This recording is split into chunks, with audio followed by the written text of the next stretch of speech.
Welcome to episode 4 of the story of Jimmy Williams. We appreciate you listening. So I guess now moving to the 1967 season, you started spring training in Florida, I assume? Yes, and we made a return trip to Fernandina Beach, Florida. Yeah. And then where'd you get shipped out to first? Leaving from there, I got sent back to the Stockton of the California League, where it had played the previous season for about a month or so. So I went back there, going to try to make amends and try to had a better start. It wasn't a hitter's ballpark, I remember. It definitely, the wind always kind of blew in from left field across the right, and I knew it was tough on right-hand hitters, and that's basically what I was doing. I was a right-hand hitter, and so I just remember it was a tough ballpark to hit in Stockton. Yeah. And then you got injured in the 67 season, right? Yeah. Well, 67 going to Stockton, I did okay. I mean, I didn't get hurt in Stockton. Okay. I played, and well, something happened where in the organization where they said, well, we need you to go back to the Florida State League. So I was shipped back to the Florida State League in 67, and to one of my ended up being one of my favorite coaches, and Cal Ripken Sr. He was the coach of Miami. We called them Miami Marlins at that time, and got off to a pretty decent start. We had some pretty good ball players down there, and it was, we was in a major league ballpark, spring training facilities where the Orioles the major league team had spring training there. So it was a nice spot. Today it's been torn down. It's not there anymore. It's called Miami Stadium at the time. But I love playing there because of just the way it a lot of seating, and the field was well lit. It was one of those stadiums where the lighting was really good. And in the minor leagues, that's one of your problems, where some places weren't lit up too good at night. But Miami was a great venue to play ball in.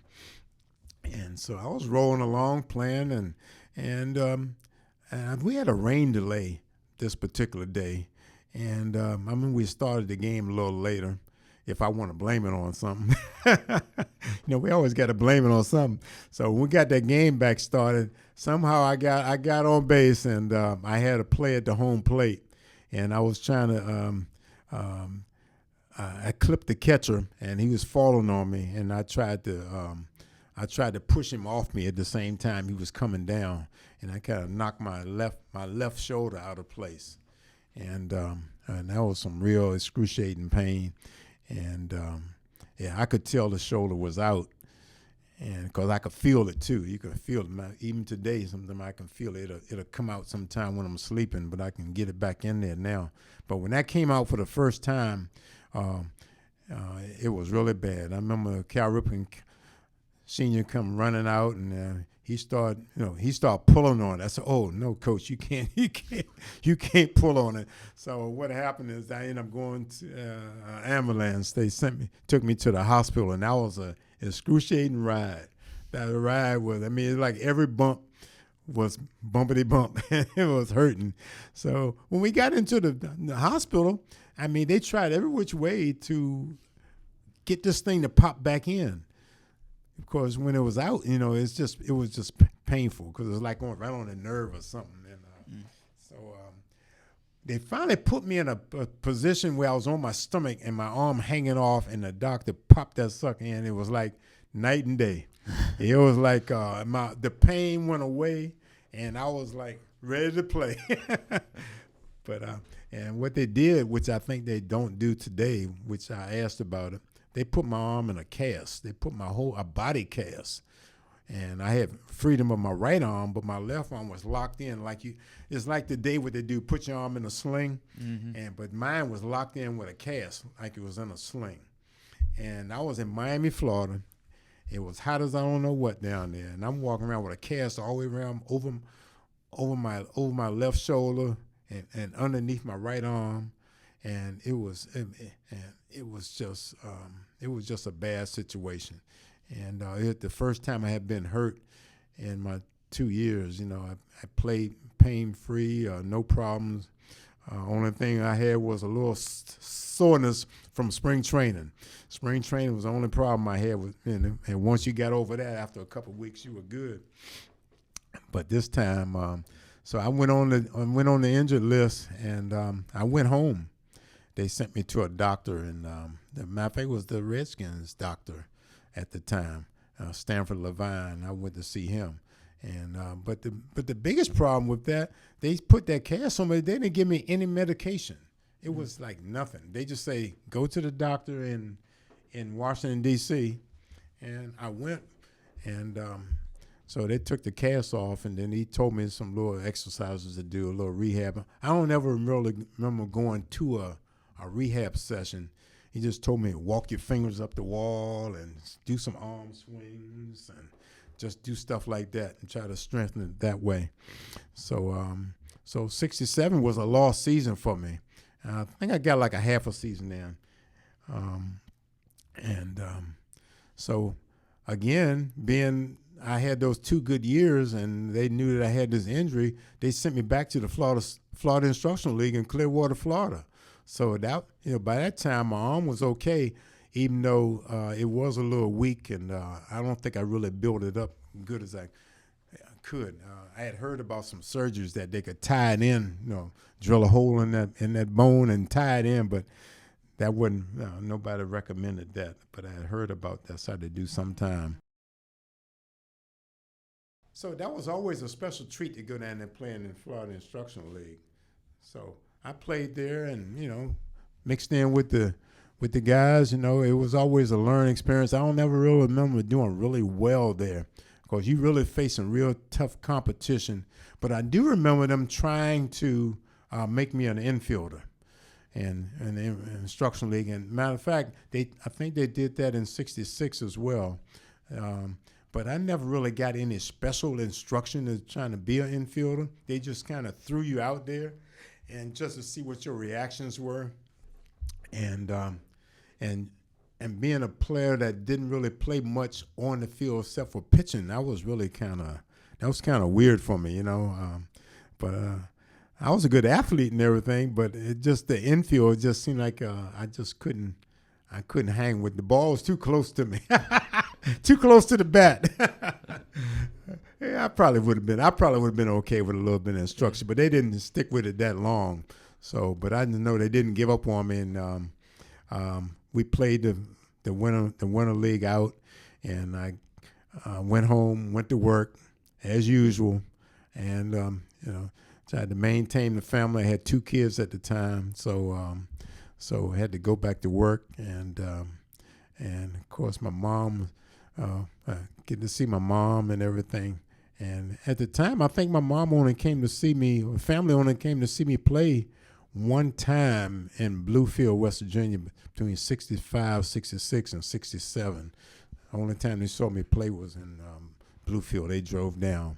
I don't think I-81 was even there, and it took them like 9 or 10 hours to get there at the time. I think it takes way less time to get there now. So 67 was kind of like a lost season, and I like to say, it was a tough year because when I was in Stockton, that's in June 6th. That's when Robert Kennedy was assassinated. I was in Stockton, California when that happened, and that was a tough time in America at the time, and I just remember that so vividly. I was in Sacramento, California, visiting with a friend of mine that lived near Stockton, and he was from Stockton. Matter of fact, he's real good friends with Dusty Baker and a lot of those big leaguers that was from that Sacramento area, And so I was visiting with him when we got the news of Robert Kennedy being assassinated, and that's what I remember about that season, which was. Really not good at all, because African Americans really fond of the Kennedy family. Well, at least I was anyway, but don't want that to happen to anyone, But I just remember that '67 was a bad baseball season and a bad season in America for those who love this politics and Robert Kennedy. And so when you got back, and were you a temporary employee with the post office at that point, or were you full time? Oh, by that time, matter of fact, when I went back to work in November, I think I ended up working back full time. I got a career appointment in the fall of '67. I did. It started my comp time. Well, we say comp time. That's when your seniority date started. Was like November of '67. So when I went home, I went back to work, and I was a career appointment in the Postal Service. I didn't know what I was going to do when '68 rolled around, because I had quit the last time because I definitely wasn't going to quit baseball, because they wouldn't have to quit me. So we went back to spring training in '68. Meanwhile, I had met a young man in the Postal Service, and that helped me get a leave of absence, to go play ball. So that kind of really helped me maintain my seniority. So I left and went to spring training for the fourth time in Fernandina Beach.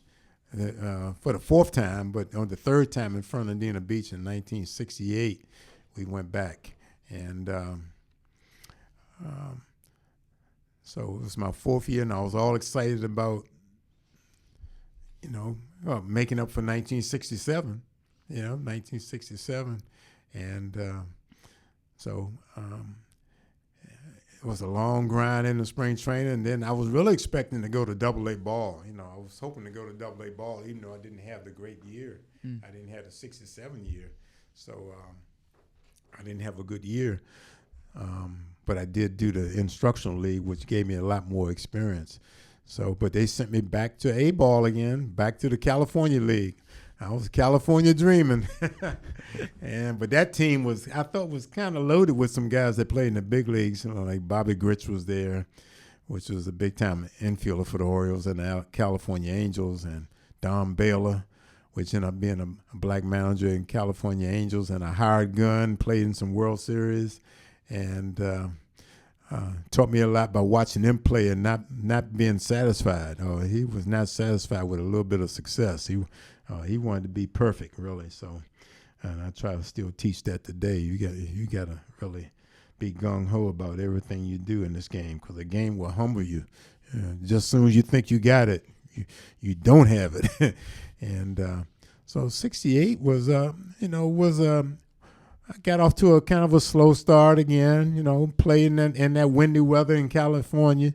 This town in Stockton, California, it was a little tough park to hit in. And so I was playing. I played mostly right field in Stockton, and the wind kind of blew toward me over there. It was kind of easier to play the wind blowing back toward the line for me. I didn't mind it. And that's what I teach today, how to play outfield. So by that time, I had played the outfield 3 years, so I was gotten to be pretty good. Just a little bit better than I had been than that first couple of years, because my speed was really my biggest asset at the time. I could throw and I could run a little bit, but my speed was probably my best. I played for Coach Joe Altobelli. We call him managers in pro ball. Manager Joe Altobelli, which was the Orioles World Series manager in '83, and he was just out of playing ball himself, And he always taught me, his thing was pulling the ball. It's amazing how you get all these different things from different players. I always remember him talking about stay out of center field. The best fielders out there, pull the ball, because that's where he was. So I knew what he was talking about, but I tried to just do what I could do at the time. I wanted to be able to pull the ball when I wanted to, but I also wanted to go the other way. So I did take that in consideration of pulling the ball. But, and our basic thing in hitting is try to hit the ball back through the middle when you're having a problem, Right. So it's a lot of different things in baseball that kind of drives you kind of batty. That's why they call it a game of adjustments. You got to adjust. So So California was tough. Was a tough year. I think I had a lot of Ks that year. I was hitting all right-handed. The guys the pitching was pretty good. A lot of breaking balls, a lot of sliders, and I never thought about hitting left-handed there. I never thought about it, that I remember. So I pulled a groin muscle early in the season, and I think that's what kind of kept me down. That because I didn't want to come out the lineup. You didn't want to tell the coach you can't play, But I'm sure they could see that I wasn't running as fast, but I was not going to say I can't play. So I played with a pulled groin muscle the whole year, and I ended up with like 100 and some strikeouts, and for that time was kind of crazy, and I saw one of the famous players, Jose Cruz, break his ankle there in '68. That was something. I said, well, I don't have as bad as he had it, man. I heard him crack that leg all the way in the dugout. He was at second base, and he ended up got a lot of years in the big leagues with Houston Astros. Jose Cruz, and I also had a son play in the big leagues. Also, '68, I'd say around, of course, in '68 was another bad time, like April the 4th earlier, that was in spring training, though, in '68 when we went there. Martin Luther King was assassinated in April 4th, 1968. So I had a few little complications at home. The Orioles let me go home and check on some family issues there. My wife had some problems with her job and being on the street and trying to get back and forth to work, and so they did let me go home in spring training, and I flew from home to Stockton, California to join the team. So, even though it was a tough year, I was able to itch out even where I think I hit like 260 something that year. All right-handed, had some little pop, had like 8 home runs, some doubles, but the fans voted me most popular player. So it wasn't all lost. I was the most popular player, and that means something to players, really. And be most popular than me, that means the fans really appreciate you. It might mean that you're hustling. It might mean so many things that they can see something. Just like I think when. Trey Turner was having a tough time with Philadelphia, and they kind of uplifted him, I think, they could have booed him, but I think they uplifted him. So I felt like, because I always said when the home team boo you, it's rough. So, and I didn't mind the boos on the road. That was motivation, really. But when you get booed at home, that's not good. Mm-hmm. So I wasn't doing that great, but I guess I wasn't doing that bad when they voted me most popular player. And I played with Don Bell and Bobby Grich and William Shelton. He was also the movie producer of Bull Durham and Tin Cup and White Man Can't Jump. He was our main infielder there, and he really was a good player. Although he had a little hop along in his giddy up. I think he had a medical condition. I don't know. It seemed like I heard him saying he might have been born with some polio or something, but he had some, and you could see that he played ball with a limp. And that guy ended up being one of the most famous guys in the movie industry, William Bill Shelton. And so that was a real treat, find out later on that I had played with him in 1968.